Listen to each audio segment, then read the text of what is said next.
안녕하십니까. 더배움 회원 여러분, 국가공인 직업상담사 2급 2차 대비 기본 이론서인 슈퍼노트 시간입니다. 오늘은 우리가 지난 시간에 해왔던 직업심리학 파트 또 직업상담학 파트에서 좀 분위기를 확 바꿔서 직업정보론 쪽으로 다루도록 해보겠습니다. 여러분들 교재 위치는 257페이지죠. 거기 보시게 되면 직업정보론의 이해라고 해서 제가 챕터 1로 새로 시작하는 그런 목차를 잡았습니다. 사실 직업정보론이라고 하는 문제와 그 다음에 배우게 될 우리 노동시장론은 물론 그 내용이라든가 이런 것들은 좀 특히 직업정보론 같은 경우는 우리가 평소에 접해보지 못했던 그런 내용이기 때문에 아마 1차를 공부하실 때에도 상당히 많은 암기량을 요구했을 걸로 여러분 기억이 나십니다. 그리고 또 그 노동시장론 같은 경우는 노동경제학이기 때문에 뭐 그래프라든가 수치가 많이 나와서 많이 힘들어 하셨던 그런 경험들이 있었을 텐데요. 2차는 조금 다행스럽게도 이쪽 파트에서는 그렇게 문제가 많이 나오지는 않습니다. 워낙 상담학과 심리학 쪽이 다루어야 될 문제가 많다 보니까 직업정보론과 노동시장론은 사실 그렇게 2차에서는 좀 중하게 그렇게 취급하지는 않습니다. 특히 뭐 직업정보론 같은 경우는 어떤 회차에 때는 18문제, 19문제 중에서 한 문제도 안 나올 때도 있습니다. 그래서 사실 그렇다고 해서 뭐 중요도가 떨어지냐 그런 것은 아니고요. 다시 말씀드리지만 상담학과 심리학 쪽에서 내야 될 문제가 워낙 많다 보니까 그러한 결과가 일어난 일이고요. 그러나 우리가 기본적으로 배울 것은 좀 배울 필요가 있겠다 이런 얘기입니다. 그래서 저도 약 이제 1시간에 걸쳐서 직업정보론에 대해서 핵심적이고 우리가 놓치지 말아야 될 것들, 그러니까 기본적으로 우리가 뭐 기출문제 위주로 공부하는 부분은 맞습니다만은 요즘 또 추세가 기존의 어떤 기출문제보다는 조금 외곽에 있거나 또 새로운 내용을 가지고서 출제하는 경향이 있기 때문에 직업정보론에 대해서 우리가 조금은 대비해야 될 것들을 이 시간에 한번 챙겨봅시다. 먼저 257페이지에 제가 뭐 늘 나오는 문제들은 늘 나온다라고 얘기를 하고 이런 문제는 따로 한 번 더 공부를 하십사 이렇게 부탁을 드리겠습니다. 첫 번째 거기 보면 직업의 성립 요건, 그죠? 257페이지 보면 직업의 성립 요건, 이게 뭐 늘 나오는 아주 스탠다드한 문제입니다. 이거는 1차에서도 약방의 감초이고 2차에서도 가끔 놓치지 않고 노는 문제인데 뭐 이것도 사실 우리가 뭐 쉬운 문제라고 생각하지만 사실 막상 또 시험장에 가보면 또 이것만큼 또 쓰기도 어려운 것도 없어요. 그러니까 너무 쉬운 문제이기 때문에 좀 멋있게 쓰려다 보니까 말을 끊지를 못해. 그러니까 마무리를 잘 못하는 그런 문제이기도 합니다. 그래서 여러분들이 항상 이거 볼 때는 뭐 경제성이라든가 사회성이라든가 윤리성이라든가 자율성이라든가 계속성이라든가 이런 단어를 알고 있으면 문장을 쓰실 때 막 옆으로 막 이렇게 나가도 마무리 지을 수가 있습니다. 그래서 이런 어떤 전문 용어를 이렇게 잊지 말고 꼭 기억해 두는 것은 아주 답안지 쓰는데 요령이니까 제가 거기에 경제성이니 사회성이니 뭐 자율성이니 계속성이니 하는 이런 용어를 제가 옆에 같이 붙여놨는데 그것도 꼭 기억하셔서 답안 작성에 도움을 활용하시고요. 그 다음 앤드루스의 직업 정보에 대한, 그러니까 정보에 대한 효용입니다. 그러니까 앤드루스가 말하는 이 정보에 대한 효용은 꼭 직업 정보만 얘기하는 것이 아니고 그리고 일반적으로 인포메이션, 정보라고 하는 것은 이러한 기능을 가지고 있기 때문에 또 이러한 형태 내지는 이러한 시간 또는 장소, 효율이라고 하는 여러 가지 어떤 그런 보유의 어떤 형태에 따라서 가치가 올라가기도 하고 떨어지기도 한다. 뭐 이렇게 설명한 내용입니다. 그러니까 꼭 직업 정보만을 얘기한 것은 아니지만 정보라고 하는 의미를 가장 함축적으로 잘 설명한 내용이기 때문에 1차와 2차에서 잊혀질만 하면 나오는 그런 문제입니다. 꼭 챙겨주시고요.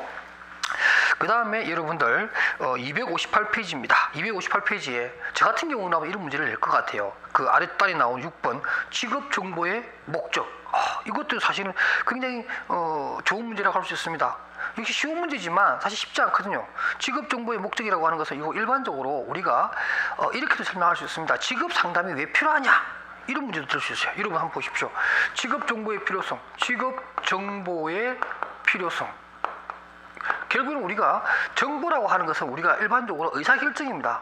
의사결정을 좀 더 효율적으로 잘하기 위해서 직업정보가 필요하다. 이렇게 얘기할 수 있을 것 같고요. 또 뭐냐면 너무나 다양한 어떤 그야말로 뭐 정보의 홍수죠. 그래서 정보의 홍수인데 정보의 홍수 시대에 과연 나에게 필요한 어떤 정보가 뭔가 이것을 좀 우리가 시사 선택, 어떤 선택적인 것을 참 잘해야 됩니다. 이런 부분에 있어서 우리가 그 정보를 적재적소에 알맞는 적절한 정보만을 나의 것으로 만들 수 있는 이런 것들이 필요하겠죠. 그러기 위해서는 정보를 우리가 획득하는 것뿐만 아니라 가공도 잘해야 되고 활용상에 있어서의 여러 가지 기법들을 많이 알아야 된다, 이런 얘기가 되겠고요. 또 세 번째는 우리가 뭐냐면, 일반적으로 우리가 미래지향적인 것을 가야 됩니다. 우리 정보라는 게 미래지향적일 수밖에 없어요. 미래지향적으로 가야 되는데 직업이라는 게 그렇잖아요, 그죠? 직업이라는 게 원래 또 미래지향적이고, 진로라고 하는 것도 일반적으로 시간 개념으로 보면 미래지향적으로 갈 수밖에 없어요. 그러려면 이러한 미래지향적인 어떤 선택에 있어서 예측 가능한 그러한 것을 하려면은 다양한 정보를 가지고 있어야 한다는 거죠. 바로 이 직업 정보는 그러한 부분을 채워주기 때문에 우리가 상담을 할 때나 또는 구직을 할 때도 구직자의 마음이나 구인자도 마찬가지죠. 구인자 역시도 정보가 있어야 됩니다. 그래서 올바른 사람을 뽑을 수 있도록 적재적소의 사람을 뽑을 수 있다라고 하는 측면에서는 구인자도 직업 정보를 가지고 있어야 되겠죠. 그리고 쌍방향에서 다 필요한 그런 필요성이 있다, 이런 얘기가 되겠습니다.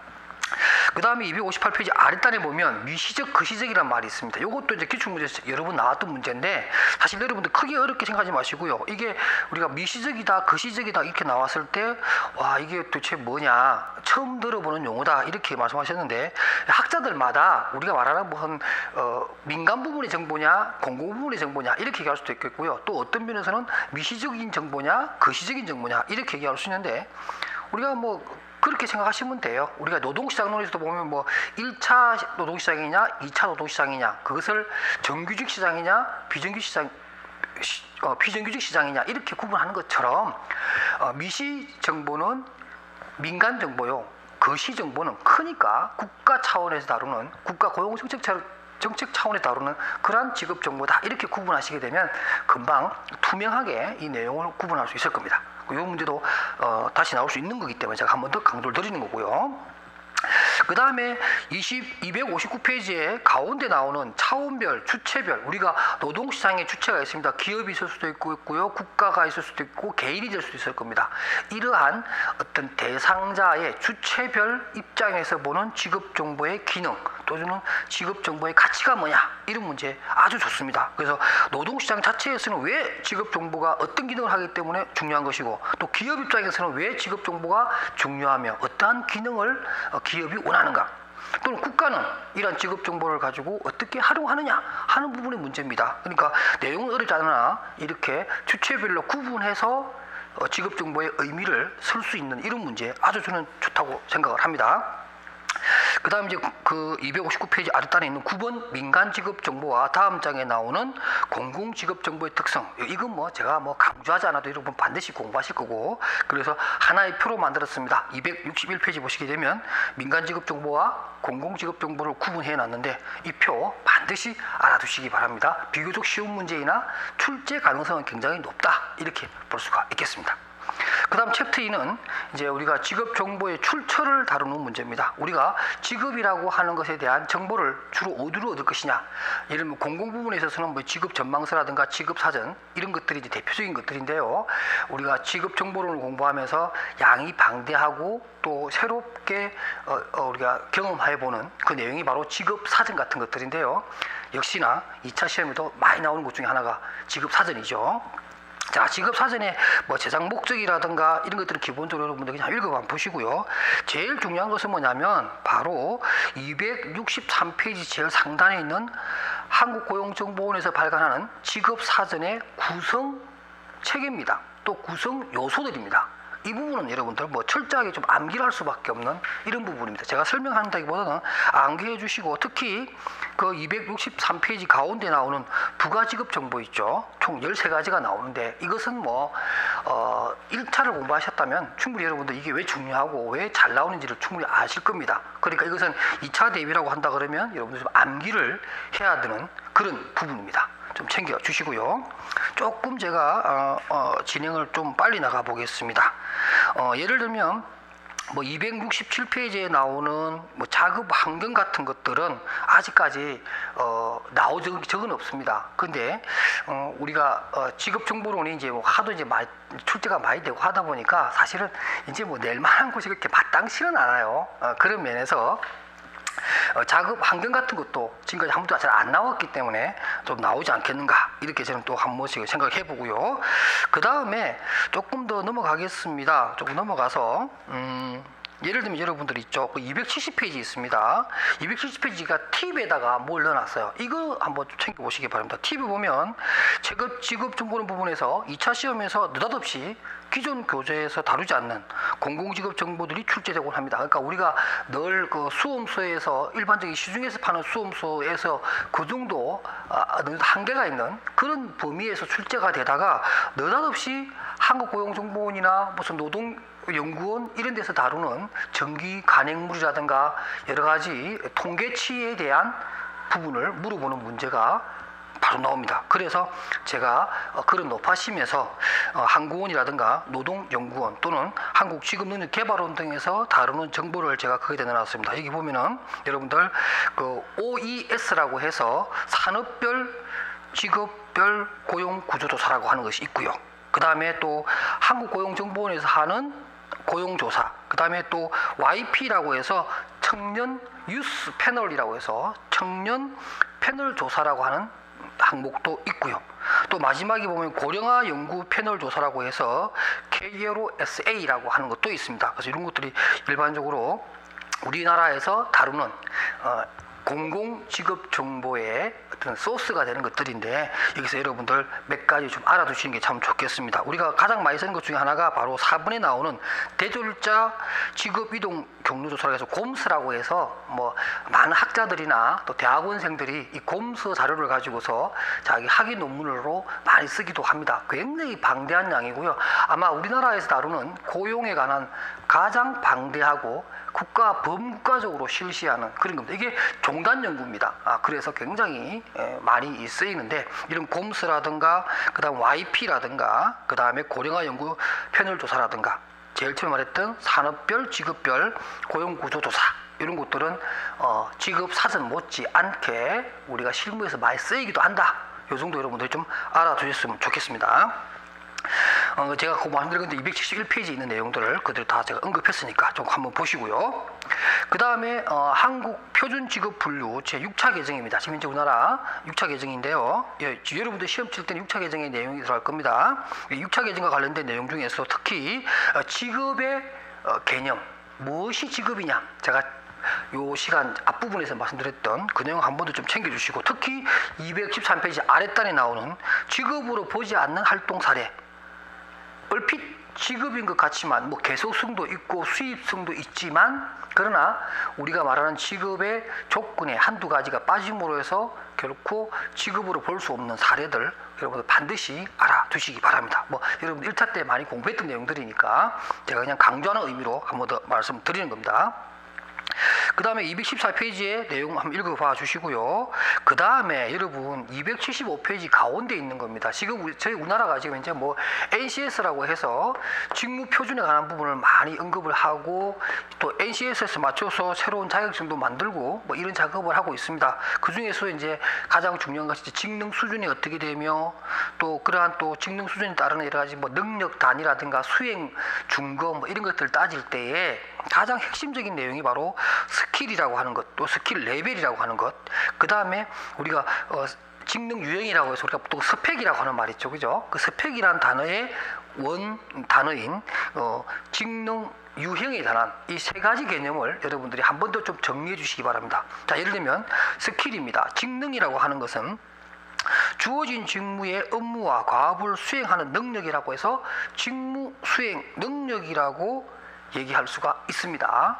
그 다음에 그 밑에 나오는 직능 수준은 이러한 직무 수행 능력을 하나의 이렇게 계단화시켰다라고 볼 수 있습니다. 그래서 지식 및 이해의 정도, 수화 및 경험의 정도와 관련된 개념으로서 주어진 업무 또는 업무 기능의 복잡성, 그 다음에 직무 수행 능력의 높낮이를 말한다.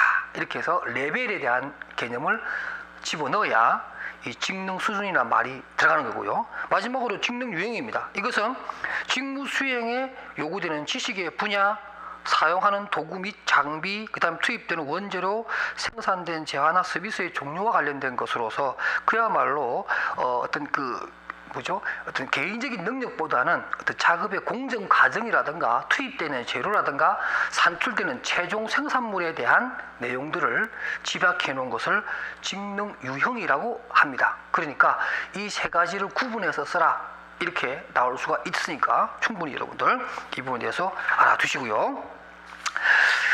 그 다음에 이제 277페이지 보시게 되면 가운데 4번에 직업 분류의 일반 원칙이라고 해서 우리나라의 표준 직업 분류는 바로 이러한 일반 원칙, 포괄성의 원칙과 배타성의 원칙 두 가지로 이루어집니다. 포괄성의 원칙이라고 하는 것은 말 그대로 가능하면 많이 포함을 하라. 그러니까 하나의 단어가 하나의 직업 이름이 많은 것을 포함할 수 있도록 네이밍, 이름을 잘 지어라 이런 얘기가 되겠고요. 또 배타성의 원칙이라고 하는 것은 이름이 다른 직업은 일의 내용도 어느 정도 달라야 된다는 거죠. 서로가 차별화가 되어야 된다는 거죠. 이름은 다른데 하는 일이 비슷하다. 이름이 이건 뭔가가 좀 이렇게 분류할 때 뭔가 잘못된 거죠. 그러니까 우리가 포괄성의 원칙과 배타성의 원칙이 좀 어떻게 보면 이율배반적인 그런 내용을 담고 있죠. 근데 그게 맞습니다. 이율배반적이어야 됩니다. 그러니까 배타적일 때는 확실하게 배타적이고 품을 때는 확실하게 품어줘야 된다. 그래야만이 어떤 직업의 이름에 따른 업무의 내용이 명확하게 구분됨으로써 그러니까 그게 직업 사전 내지는 직업 분류라고 하는 것에 의미가 있다는 거죠. 그래서 두 가지 원칙이 있고요. 그 다음에 이제 이런 포괄적인 원칙에 의해서 했다 하더라도 이 포괄적인 업무에 대한 직업 분류 원칙으로서 또 우리가 막 혼재할 수 있다는 거죠. 혼재되어 있을 때에 예를 들면 어떤 직업으로 몰아가 주느냐, 어느 직업으로 이렇게 우리가 뭐 그룹핑을 할 때 어떤 원칙에 의해서 그룹핑을 해줘야 되냐. 그러니까 우리가 모둠화하는 그런 과정에서 어떤 원칙이 좋겠느냐. 그게 바로 주된 직무 우선 원칙이라는 것과 최상급 직능 수준, 자 스킬 레벨입니다. 우선 원칙이고요. 그 다음에 생산 업무 우선 원칙 이렇게 해서 또 세 가지의 하위 원칙이 적용된다는 것도 꼭 알아두시기 바랍니다. 그 다음에 우리가 눈여겨봐야 될 것이 바로 표준 산업 분류입니다. 279페이지에 나와 있는데요. 이 부분과 관련되어서는 가운데 바로 밑에 있는 한국 표준 산업 분류 기준에서 가장 중요한 것이 바로 산출물과 그 다음에 투입물의 특성, 그 다음에 생산 활동의 일반적인 결합 형태라고 하는 이 세 가지 원칙이 산업 분류 기준이다. 이렇게 여러분들이 알아두시고요. 그 다음에 여러분들 280페이지라든가 그 다음에 또 오른쪽에 나오는 산업 결정 방법 이런 것들은 일반적으로 1차에서 많이 다루는 문제이기 때문에 2차에서는 조금 나오기가 좀 그렇고요. 이 정도에서 여러분들 넘어가셔도 될 것 같습니다. 그 다음에 284페이지로 가겠습니다. 직업훈련 정보라든가 워크넷, 우리나라에서 대표적인 온라인상의 공공직업 정보를 다루는 공간인데요. 여기에서 뭐 직업능력개발 훈련의 기본 원칙 이런 것들은 우리가 1차에서는 고용관계 법규를 1차 시험에서는 보지만 2차에서는 법규를 보지 않습니다. 그렇다고 해서 우리가 법규를 전혀 몰라야 되느냐? 그렇지는 않고요. 특히나 우리가 뭐 직업훈련 상담도 해야 되는 입장에서 챕터 5에 나오는 직업능력개발 훈련의 기본 원칙 같은 경우에는 아주 베이직한 문제이긴 하지만 그래서 뭐 이게 무슨 문제가 나오겠느냐 하겠지만 최근에 직업상담사 2급의 2차 시험은 아주 기본적인 것을 물어버리는 그런 문제가 가끔씩 출제가 됩니다. 그런 면에서 이 정도는 뭐 그냥 눈으로 보면 되겠지 하는 것도 중요하겠지만 기본 원칙 한번 봐주시고 그 밑에 있는 것은 훈련의 종류입니다. 이미 여러분들 많이 암기가 되어 있는 부분이기 때문에 참고로 한번 봐주시고요. 그 다음에 직업정보의 수집 및 제공입니다. 이게 이제 문제가 좀 잘 나오는데요. 수집과 제공에 있어서 첫 번째 여러분들 그 286페이지 밑에 보면은 직업정보의 수집 방법 6가지 있죠. 이 부분 꼭 외워주시고요. 잘 안 나오는 문제였지만 그 바로 위에 나오는 286페이지 상단에 있는 직업정보의 수집 과정 4단계는 여러 번 나왔더랬어요. 1차 정식으로 많이 나왔는데 그래 조금 식상하죠. 그런 면에서 두 번째 나오는 수집 방법 6가지가 좋지 않겠나, 나올만 하지 않겠느냐, 이렇게 생각을 합니다. 제가 한번 읽어보겠습니다. 구입에 의한 방법, 뭐 제일 우리가 편하게 쓴 방법이죠. 돈이 들어서 그렇지. 그 다음에 이제 기증에 의한 방법이 있겠고요. 그 다음 통신에 의한 공개, 비공개 자료의 수집 방법, 그 다음에 상담에 의한 방법도 있겠죠. 뭐 상담에 의해서 받는 정보가 가장 많이 우리가 얻습니다. 우리가 뭐 고용센터라든가 또는 취업지원 민간위탁하는 그런 기관에 가서 무료로 상담을 받음으로 해서 나에게 필요한 구직 정보, 구인 정보를 받게 되는 거니까 아주 편리한 방법 중에 하나고요. 그 다음에 내가 뭐 직접 조사를 할 수도 있습니다. 내가 취업하고자 하는 회사에 직접 방문을 해서 그 회사의 채용 관행이라든가 우리가 말하는 뭐 채용 촉구라든가 뭐 이런 것들을 내가 얻을 수 있다면 내가 직접 찾아가서 내 스스로 조사해서 얻는 방법이 되겠죠. 현장 방문 또한 같은 얘기가 되겠고요. 그 다음에 이제 우리가 직업 정보론을 하면서 제일 힘들어하는 부분이 수식들이 많이 나오는데요. 바로 289페이지에 그런 내용들이 나옵니다. 이건 제가 좀 설명하기보다는 어차피 여러분들 뭐 이 직업 정보는 말이죠. 그 시험 문제 2차 시험에 나올 때 가끔 수식을 주고 계산해보라 이런 문제들이 나오는데 이런 것들은 여러분들 뭐 어쩔 수가 없습니다. 지금 요즘 또 문제표 그 형태가 그런 거죠. 우리 교재 한번 볼까요? 298페이지 한번 가보겠습니다. 298페이지 가시게 되면 여러분들 제가 기출 문제 몇 문제를 끄집어내 놨는데 예를 들면 298페이지에 기출 문제 위에 거 보게 되면은 뭐 실업률을 구하는 문제라든가 또는 바로 그 밑에 나오는 문제 같은 경우에는 뭐 근로자의 수입이나 절대값인데요. 특히 298페이지 밑에 있는 두 번째 문제는 아직도 그 정답이 공개되지도 않고 굉장히 많이 많습니다. 다시는 이런 문제 안 나옵니다. 이런 식의 문제를 낸다는 것은 정말 무책임한 겁니다. 국가시험을 준비한 사람들이 1년씩이나 공부하면서 했는데 어느 게 답인지도 아직도 일반 시중에서 확정되지 못할 만큼 이렇게 난해한 문제를 내는 것 자체는 정말 어느 분이 냈는지 모르지만 정말 이것은 조금 생각해 봐야 될 문제입니다. 이거는 정말로 저는 뭐 정답을 제시했습니다만은 이런 문제는 정말 좋지 않습니다. 뭐 다시는 나오지 않을 걸로 생각하고 이런 게 있다라는 겁니다.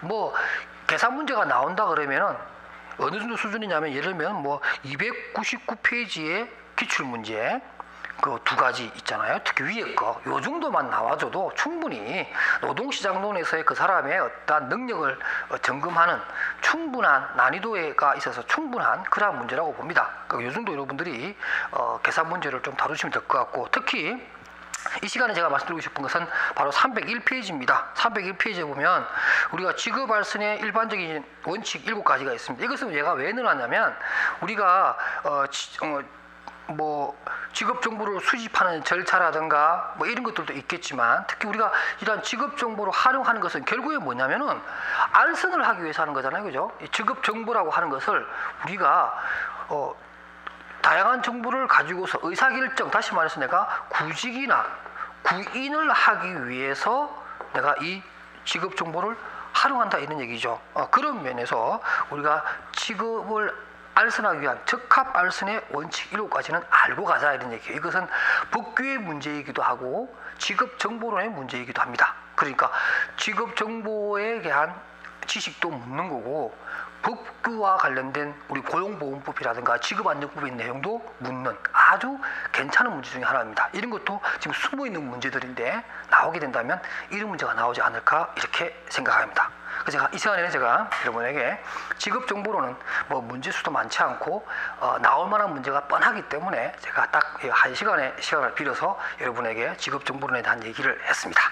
그러면 제가 다음 시간에는 또 1시간을 빌려서 노동시장에 대해서 전반적으로 정리하는 그런 시간을 갖도록 하겠습니다. 여러분 오늘도 수고하셨습니다.